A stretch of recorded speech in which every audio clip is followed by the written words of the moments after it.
liftoff. NASA, the same agency that put the shuttle in space and man on the moon, It's one small step for man, also has roughly a dozen satellites in orbit, all on a mission to show how the Earth is warming. The Arctic is not a frozen lake. It's very dynamic. Thorsten Marcus, the head of NASA's Cryospheric Sciences branch, uses those satellites to keep a close eye on the stunning loss of ice in the Arctic.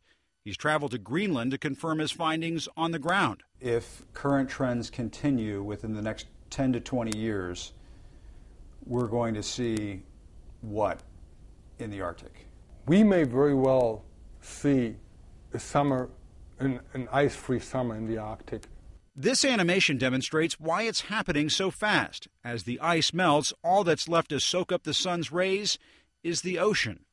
The solar radiation is mostly reflected from the ice, where it is absorbed by the ocean. And this accelerates the melting of the ice. Exactly. Marcus, like many scientists at NASA, blames the buildup of greenhouse gases in the atmosphere.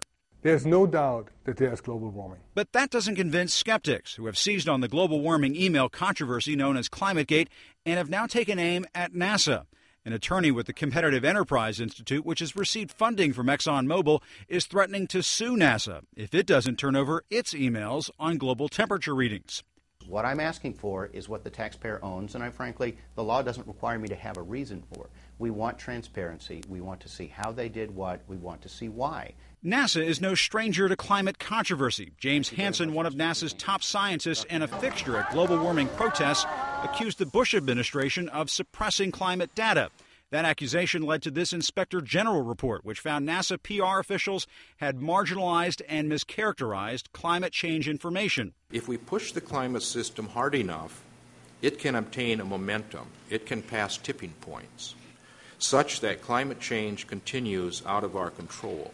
For Thorsten Marcus, climate measurements are the Earth's vital signs, much like our own. If you go to a doctor, the doctor says, your cholesterol is high, your blood pressure is high, and you may have a stroke. And the doctor suggests, well, maybe you should be more careful with what you're eating. Do you change your diet? NASA has never had as many satellites measuring the Earth's climate data as it does now. But some of these eyes on the Earth may be reaching their lifespan. And without new funding, NASA scientists worry those satellites won't be replaced. Jim Acosta, CNN, Washington.